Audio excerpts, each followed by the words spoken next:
Hey everyone, Steve here from 11ish, a channel where we talk about lucrative investment strategies and opportunities based on the requests from the 11ish collective. All you need to do is hit that subscribe button and then leave me a note. I have John with me today. He used to work for Goldman Sachs, went into the hedge fund side and managed millions and millions of dollars. And we have the fortune of having him teach us how to choose the entry point when you find a stock that you want to invest in. Hey John, how's it going? Thanks, Steve. Thanks for having me on. My pleasure. So, the price point of entry is a really interesting topic because it'll differ depending on, the type of stock, whether it's an IPO or not, long-term versus short-term investments. But the question comes up all the time. What is your thought around the entry point and how do you look at it holistically? Yeah, so I think maybe one way we can think about this is bucketing the type of investor into two different strategies. One is like, let's say, shorter term trader, and you're trying to make money the next week or the next month or perhaps the next quarter. The other type is perhaps looking to invest in something and hold it for many, many years. So if we start off with the second type, which is the long-term investor, that's more easier to explain. Yeah. To use an example of, let's say, Amazon, right? Let's say when the stock was, $100, and some people were trying to think, okay, is this the right entry point or this is not the right entry point? In hindsight, it doesn't really matter because, even if you paid 20% extra, $120 at the time, let's say, for the entry into Amazon, that bet was so correct over the long term that it compounded, and really that was a rounding error. So you really got to think about whether you're investing in this thing for, like, let's say the next 3, 5, maybe even 10 years, or this is something where you're trying to make money right now. I absolutely agree. I mean, I think the main thing about long-term investment, when you choose to invest in something long-term, I think generally speaking though, especially the way I look at investment, a long-term is more than a year. Would you think that's too short for a long-term? Let's start from there.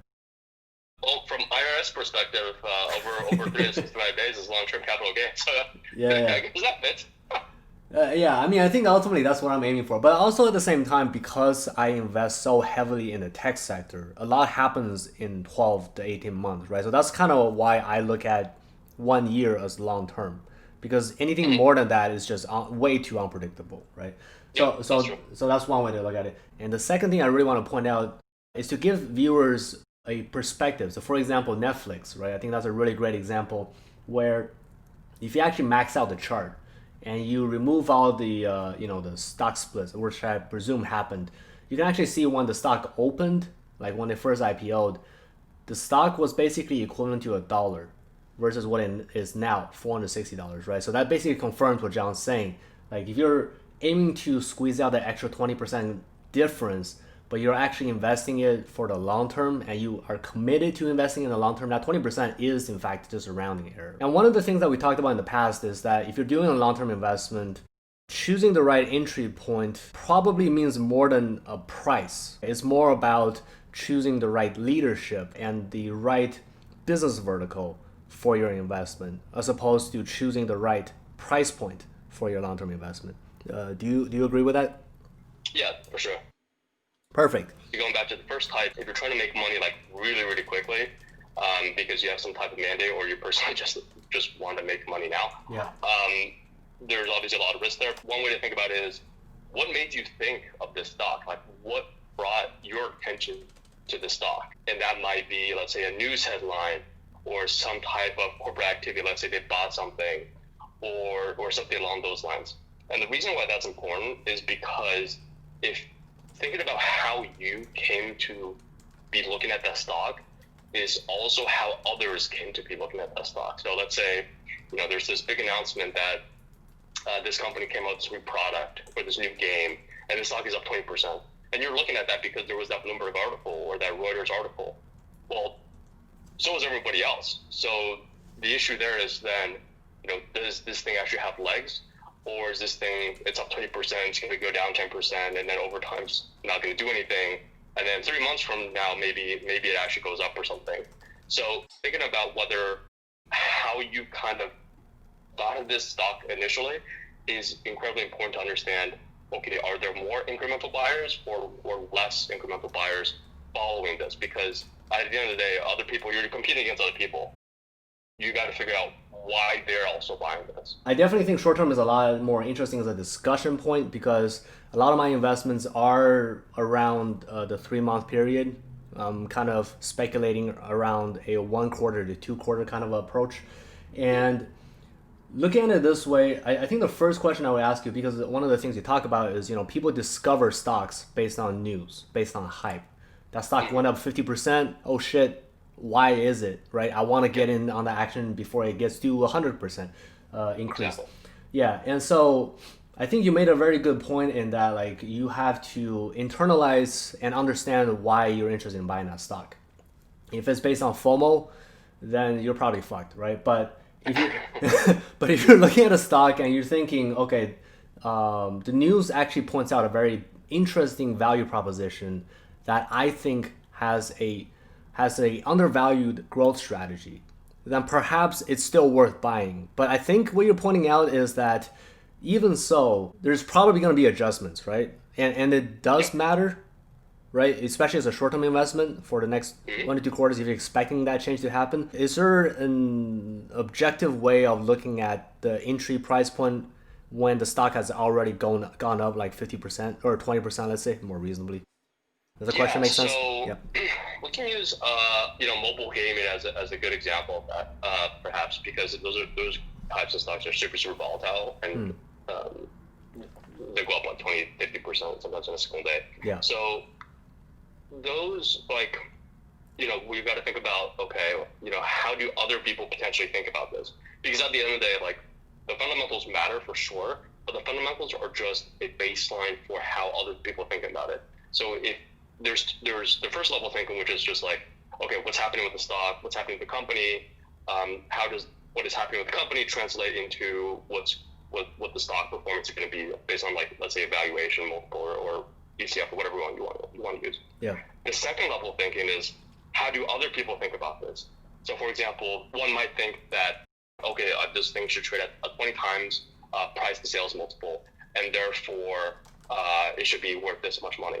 But the more gangster way to think about it is, how do other people think about this? Because are other people thinking about this from a 20-time multiple, or are other people thinking about this from a 40-time multiple, perhaps? So let's use mobile gaming as an example. Like, let's say this random company comes out with this new hit game, and then the stock is up 15%.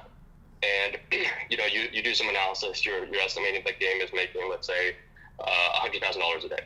So let's say over the course of a year, $36.5 million.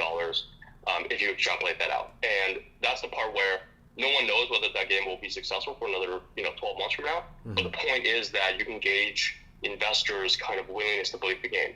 If the stock is up 12%, and let's just say that doesn't factor into the whole valuation. So let's use that 36.5 million.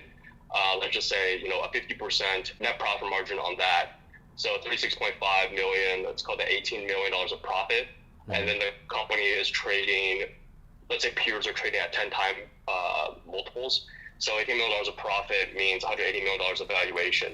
And then let's just say hypothetically, the market cap of this company was previously 200, and then it gained another 100.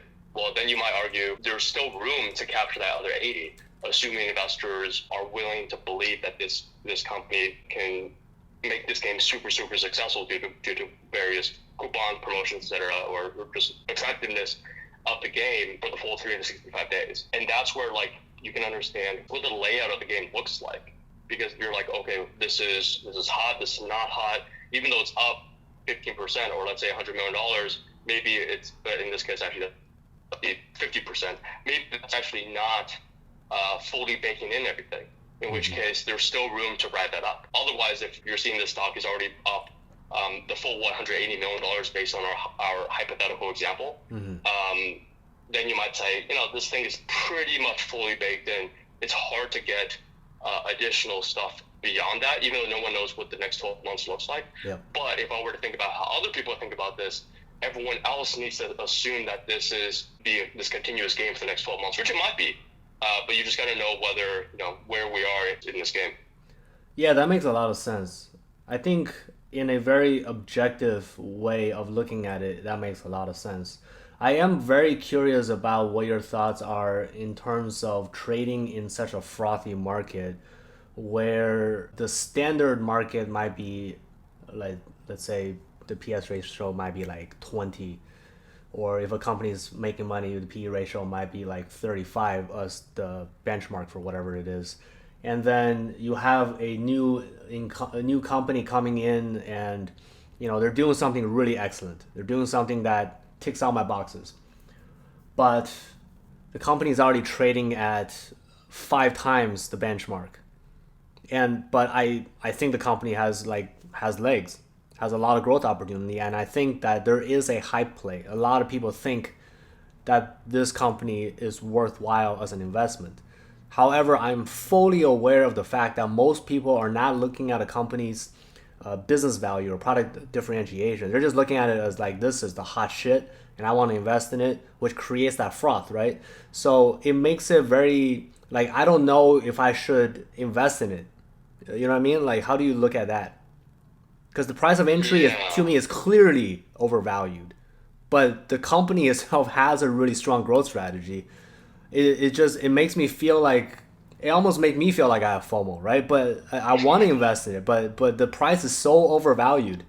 But I still see an upside because everyone else is betting on the thing incorrectly, and that's creating the upside. Like, what are your thoughts about investing in that kind of stuff, especially in the short term? Yeah, so there's a few different parts there. One is like on this individual stock perspective, let's say it's trading at 5 times the benchmark. Yeah.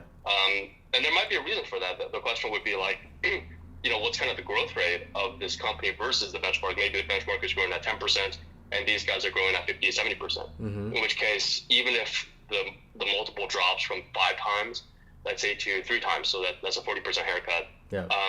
you're going to make back a lot of that multiple just from the annual compounding of, let's say, 50% growth, and eventually that's 40% growth the following year and then 30% growth. So it actually compounds its way up to kind of that valuation, even if the multiple valuation devalues, if that makes sense.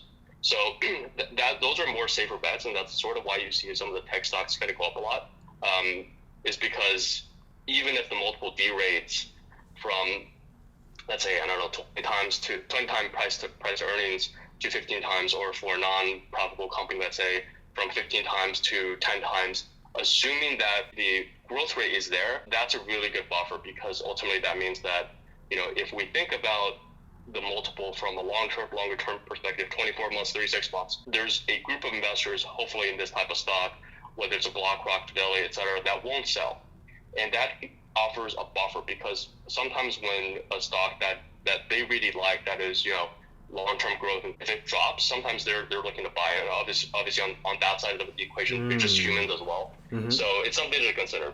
The type of investor that is also investing with you from an institutional standpoint, because those guys can offer buffer to the downside. The other way to think about like investing in frothy markets from a portfolio perspective is in a lot of hedge funds. I would say the vast majority of them, like, there's a thing called market neutral or close to market neutral.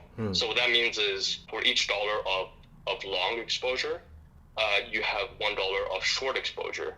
And there's other nuances there, including like the actual beta of your individual investments, etc.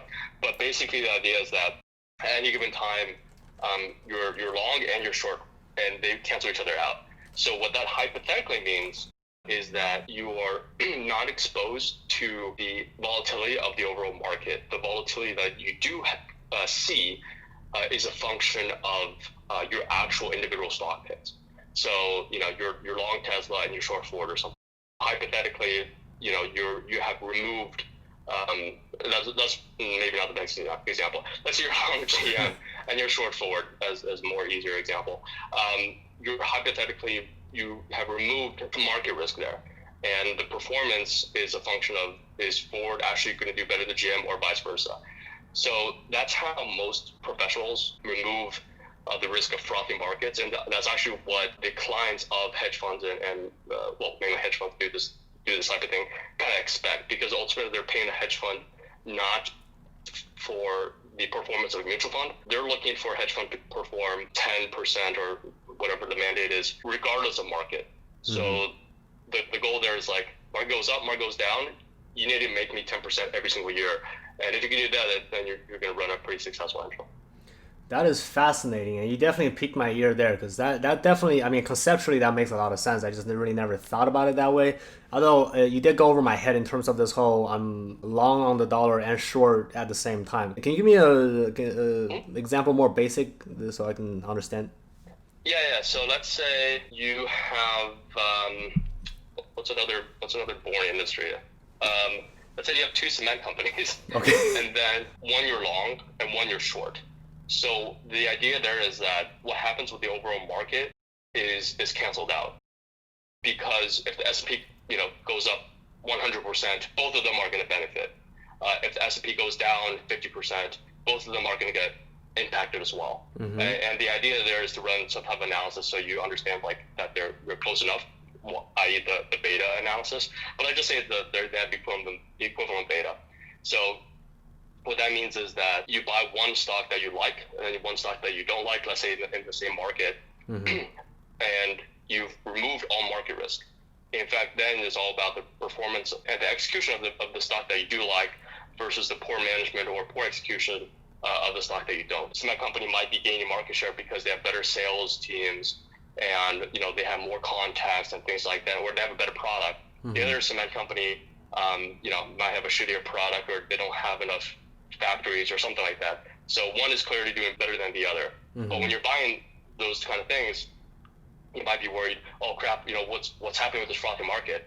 Well, the beauty is that once you go long and short one, your exposure is really the risk of management executing well for the short side and management not executing well for the long side. You reduce the exposure to, let's say, exports because assuming they don't have exports, let's say, and the S&P goes down 5%, both hypothetically get impacted in a very similar way, and they cancel each other out on the long side and the short side. Or I can give you a quantitative example. So let's say, you have the stock that you went long, cement company, and the stock that you shorted, cement company, Mm-hmm. and the S&P went down 5%, Mm-hmm. and your long went down 2% because everyone's fleeing the market. Yeah. But your short also went down 2%. Right. So that means they cancel each other out. So That makes sense, ultimately, over long term, the performance difference should be coming from what's actually happening with the revenue, with the margins, and with the profits, rather than the S&P is going up and down. Because let's say the next day S&P goes up, next week S&P goes up 10%.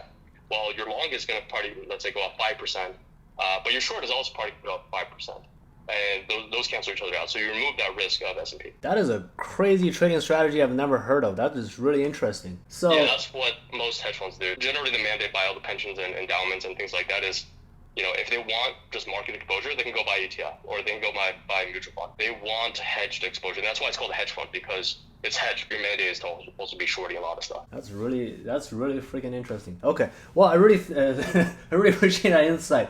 And then just to make sure all the viewers understand what a beta is, essentially, if you have a positive beta, if it's 1, it's basically expected to move with the market. If it's 2, then it's expected to move twice the speed of the market. And if it's negative, it's the opposite of what I just said. Yep. Yeah. Exactly. If you're thinking about the market is gonna eat shit, for example, another way to look at entry point in relation to beta is if the stock is expected to perform very well in a good market, because the beta indicates as such, and you're thinking that the market's gonna go eat shit, even though the business makes a lot of sense, you might want to hold off on it, right? The entry point might be wrong altogether. You might want to wait for the market to actually crash before you buy in, right? So that's another thing that I think is very important. The next topic I want to talk about has to do with a strategy that I use a lot, and I hear it in my comments a lot, so I'd assume a lot of people does this as well. And here's the idea, right? Because a lot of times people do discover stocks because of news. There's a high tendency of buying a stock right before earnings, like 2 weeks before earnings, 1 week before earnings. Do you have any thoughts around that versus the entry point? Earnings are obviously 4 times a year for most stocks, and periods of extreme volatility sometimes. I guess the question is, like, does one anticipate anything to happen in the earning? And if you're super long term, it doesn't really matter, just buy it. Right. But if you're not sure about the earnings, and at the end of the day, it's all about, especially for retail investors, like the emotional impact. So just picture in your mind, let's say you buy before earnings, 1 week before earnings, and then the results come out on Friday, and then the stock is up 10%. How do you feel? Obviously, you feel great. But what if the stock is down 10%? What do you do? Do you have confidence and hold it onto that next Monday and the following week? Or is this like, God damn it, this crap management or something said something, or all of a sudden the emotional impact just causes a transactionary impact, in which case, you got to be very cautious about that, because, if you had bought it the day before earnings and then went down 10%, you might be triggered to sell it. Meanwhile, if you hadn't bought it and then you saw it was down 10%, maybe you would be more interested in buying it without that emotional baggage. So I think it's up to the investor in terms of thinking about, if they are emotionally able to cope with it. And there's multiple ways to deal with that emotion. You could be averaging down. So, like, let's say you're looking to invest $10,000 in that one in the stock, and you might say, okay, well, I don't know what's happening, but I do want some exposure.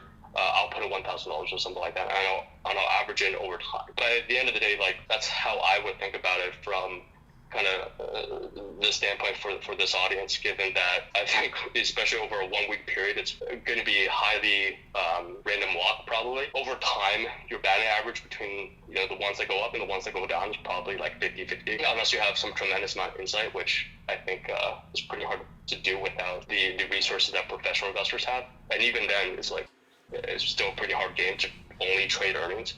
In my opinion, it's more about emotional management. One of the key things that you've highlighted is that if your entire strategy is based on trading off of the performance of earnings, I think what you're highlighting here is that you're basically doing a little bit better than gambling, but it's pretty close to it. It's going to be very, very hard for you to make a lot more money than just playing it objectively based on the business value and actually holding it for a longer period of time. Because that 1 to 2 week period is just fucking crazy, right? And also you're pointing out there's a lot of emotional aspects of it. And I think that is exacerbated in a frothy market, because like it's hard to predict what people are going to feel, right? Because we're already seeing the fact that a stock can perform well, or rather a business can perform well, and the stock price still goes down. And we also see stupid things like, a business hasn't changed, but it keeps staying in the news, and that is what's driving the stock price up too, right? So right? I mean, so like that's something to be fully aware of when you're, leveraging a stock strategy like this. Another thing we should highlight in this video that we pretty much highlight every time we talk about, but is that important, and that is that the stock price tends to go up if it exceeds the preset expectations, right? Yep. And so the idea here, is that, analysts already put out an expected expectation. The leadership team has already put out an expectation. If they can actually exceed that on the date of earnings based on the reporting, based on how much surprise it generates, is how much more the stock value can grow above what the price has already built in, right? So that is essentially the bet you're making when you're trading on such a short term. Versus if you're playing long term, you actually are playing a lot more on the business value and the product differentiation versus that surprise factor. Yeah. Yep. Exactly. Perfect. And you definitely did point out as well in terms of buying on the pullback. I think that really, in my opinion, only makes sense if you again are betting or investing on the business value and product differentiation, versus just like, you shouldn't be investing in a pullback just because the stock was hot, it pulled back, and now you want to invest in, because you really don't have a good understanding of what you're investing in. And I think that's a really dangerous thing to do, right? Yeah, absolutely. And it might be pulling back because everyone else is dumping the stock. Which Exactly. goes down 90%. Exactly. Actually, along a similar note, I think the market has been growing in a weird way because there's a lot more options traders these days, right? For a variety of reasons. And I think that even if you made the right decision, I feel like the likelihood of a pullback after earnings is pretty big, because the nature of options trading is that there's a timestamp attached to what your investment is, right? And people are incentivized to sell when the stock goes up disproportionately high, right? Yep. And so my hypothesis is that there's a higher chance for pullback now more than ever whenever a stock goes up. And so I think, I don't know what your thoughts are around this, but I think this gives people more of a reason to collect their wins instead of being greedy and trying to hold on and see, what additional gains I can get out of it. What are your thoughts around Mm, that? yeah, I think it depends on. So there's a really good cartoon. I think it might be from The Economist, but it's like if you type like buy sell or something like that in Google Images, you'll see this like great cartoon by Economist. Hmm. Basically, it's like this cartoon guy on the telephone. He's like, buy this, and then it gets translated for many people, and eventually it becomes translated as sell. So it's like game of telephone. The point here is like, I think to your point, it depends sort of on the market whether things are super hot or super not. And the performance can be exactly the same. The performance versus guidance versus sell side expectations versus other buy side expectations. And ultimately what happens is like, let's say the stock is up 5%. In a really FOMO market, people are like, holy shit, this is the next best thing since like sliced bread. I need to pile in. Yeah. And that actually creates this circular effect of things going up more. The other side is, especially in when you see like 1 or 2 weeks of market volatility, and then people are like a little bit more stressed about like, okay, is the end of the music kind of near? Yeah. Then they're more willing to take their profits because they're like, okay, shit, the stock is up 5%. I'm happy to collect that and trim it down by 50% or sell the whole position or something like that. Yeah. So it sort of depends on the market what happens with some of these things. That's fair. So I guess there's no straight answer, but objectively looking at it, there is a very straight strategy. So I guess it all depends on your perspective. And if it was any easier than that, we'd all be rich anyway, right? So that makes sense. Very true. Yeah. Okay, so I think that's all I wanted to talk about today. I think it's really, really helpful, really insightful, and I learned something new. I hope you viewers did as well. We'll definitely have John on again for sure because a lot of people have been asking for him to be on more often, being that he is a professional and super helpful. Thanks for your time, John. Cool. Anytime. All right. Take care, Steve. Thanks. See you.